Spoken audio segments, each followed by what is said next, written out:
Hello, and welcome back to Kim Reads as we continue with Phantom. Paris was another shock for which I was totally unprepared. The old romantic city, which I had once explored as a wide-eyed fugitive boy, the variegated Paris of Voltaire and Dos Moulins, was being swept into oblivion beneath the hands of the Emperor and his Grand Prefect Baron Haussmann. As I made my way back from the demolished side of the new opera in the grayish first light of day, it seemed to me that everything eccentric, artistic, and historic was being relentlessly destroyed beneath the imperial drive for wide open spaces and uniformity. When I looked at the impersonal apartment blocks that were beginning to line the wide boulevards, a moment to the Emperor's vulgarity, materialism, and rampant bad taste, there was a moment when I considered death too kind a fate for these tyrannical authors of destruction. There had been much at fault in the old Paris, but it never deserved to be gutted so mercilessly. Beautiful buildings torn down for no better reason than that they simply stood in the way of progress.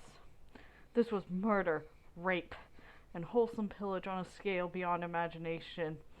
The soul of the city had been bled white by a heartless and insensitive dissemination. I rode to the edge of the city, to the new slums, where the impoverished had been driven by high rents in the wake of Haussmann's ruthless sweep of rebuilding. Many of the Parisian poor were homeless now, wandering the street like Arab nomads in search of the property within their means.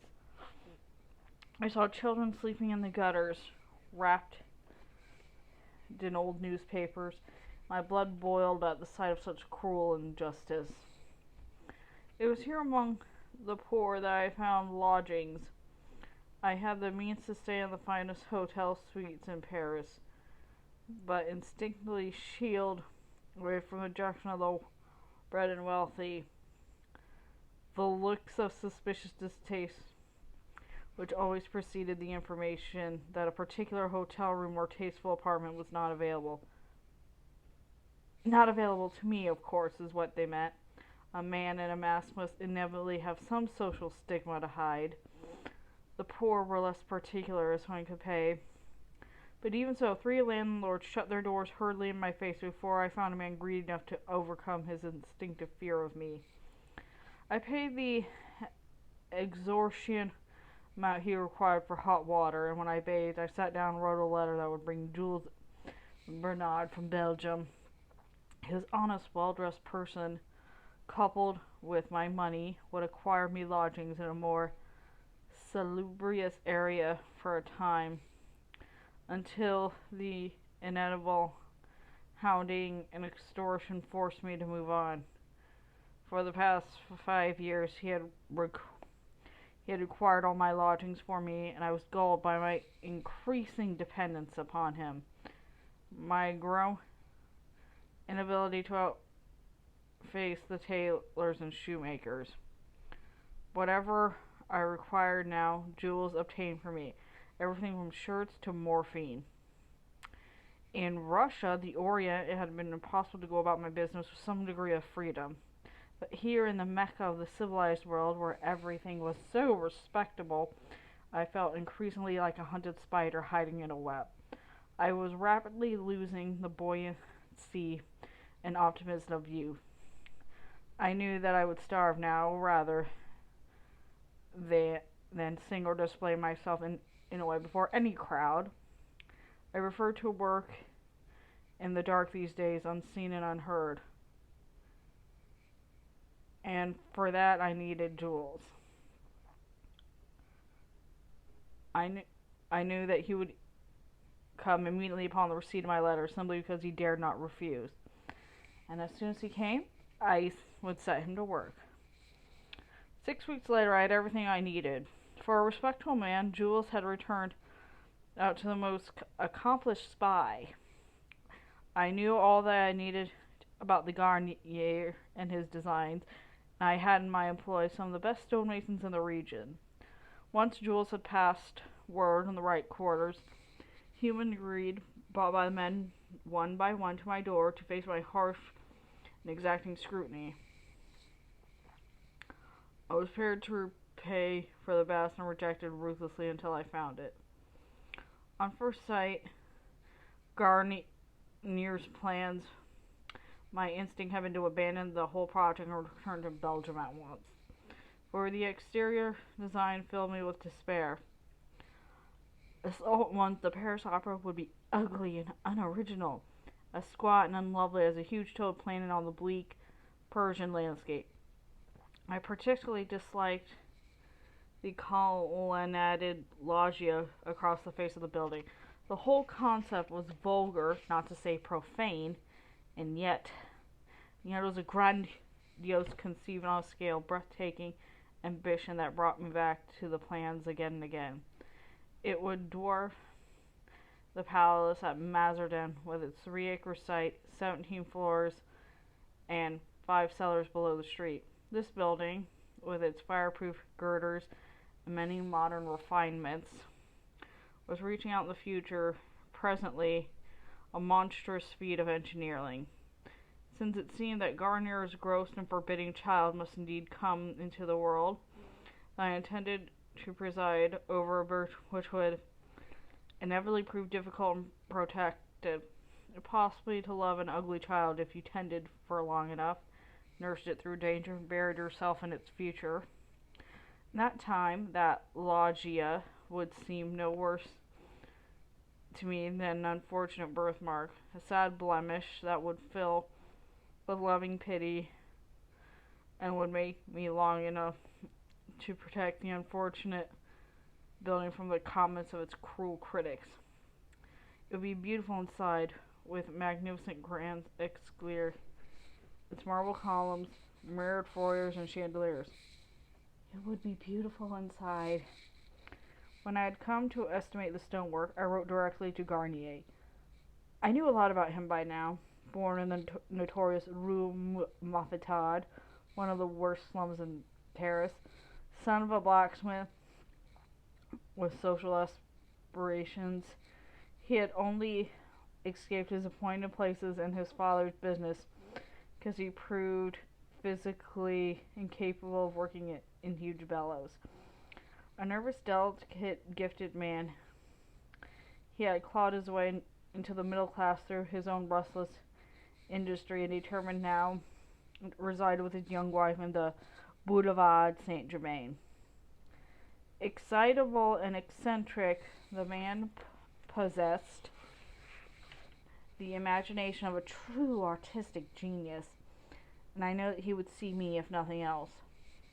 No true artist could have resisted the provocative flattery of my outrageous proposal. Garnier indicated a chair on the opposite sides of the untidy desk and turned down the gas lamps in accordance at my request. He was surprised by the mask. He gave no sign of it as he sat back and studied me calmly on the half-light, pressing the tips of his fingers together like a church steeple. Let me make one thing perfectly clear from the outset, Monsieur, he said with an aggression that rather amused me. I've asked you here tonight purely out of interest. Your proposals were so utterly unorthodox, I confess I could not resist the opportunity of meeting the offer of such colossal impertinence. May I ask what makes you think I would accede to bribery? I raised my shoulders in a careless shrug. Every man has his price. You are, if I may say so without giving offense, relatively unknown in your chosen field, and the government has naturally taken advantage of the fact that it mattered of your remuneration.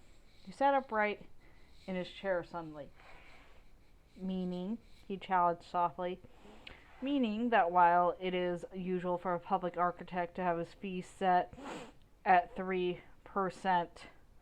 of expenditure, I understand yours has been fixed at 2%. Why should you feel morally beholden to a government which intends you to cheat you from the very outset? You must know that will inevitably happen. Every time you run over budget, you will face accusations of artificially inflation expenditure in order to increase your architectural fees. You'll be uncomfortable, of course, very much more comfortable than you have been up till now in your annual 8,000 francs as an architect.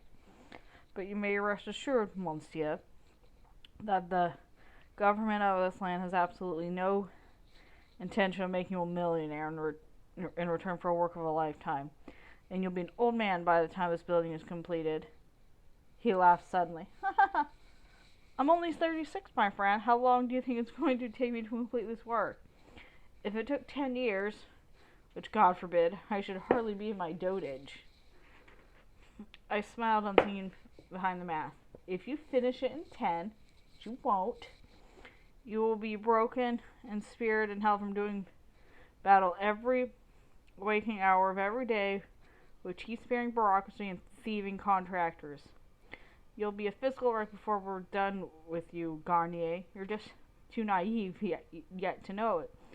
So, to be sensible and accepting my compensation, I offer you the opportunity to feather a comfortable little nest of your own. Is there nothing you want to build for yourself and your wife?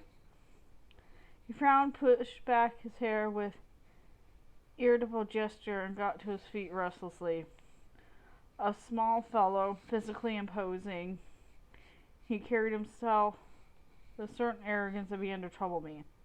This man was proud of his humble origins, proud enough to have defiantly settled within 15 minutes' walk of the slum which he had been born. Was it really true that everyone had a price? Suppose my moral objections forbid me to take this money from my own use, he said suddenly. I shrugged and prepared to alter tack a little. When you receive demands ad nauseum to use fewer men and cheaper materials at every stage of construction, you may find it useful to have a little extra funding that the government knows nothing about. He nodded, as though it was something he could better accept. You have submitted 2 estimates with widely differing figures, he said. Perhaps you would care to explain your purpose in that? I sighed. It was tedious to oblige to spell out every little detail, and did not for one moment believe he was as simple as he was trying to make out. The higher estimate is for ministry. The lower represents the true fee that I would expect to receive. He looked at me in astonishment. Those figures are quite untenable. You protest. You would have to be operating a loss to keep them. Do you usually work for nothing, monsieur? Only when it amuses me to do so. I am a wealthy man, Garnier. You have no doubt of my ability to finance this little indulgence of mine, or to purchase your goodwill in that manner. This is a government project, he pointed out sternly. You must realize there are correct channels of procedure that will bind me hand and foot. I laughed. There are few things on this planet that are more open to correct practice than a government project. I would hide for many years in the paperwork generated from the Ministry of Fine Arts. The final choice of contractors will be yours.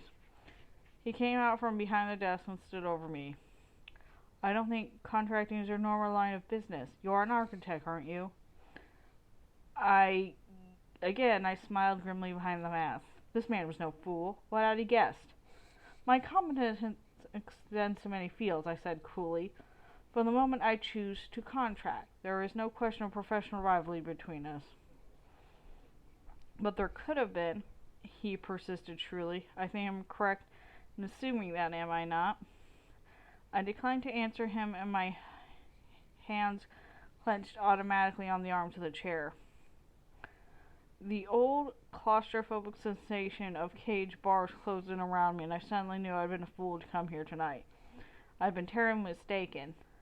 This man was as honest as the day is long. What in God's name had made me think I could get away with such outrageous madness?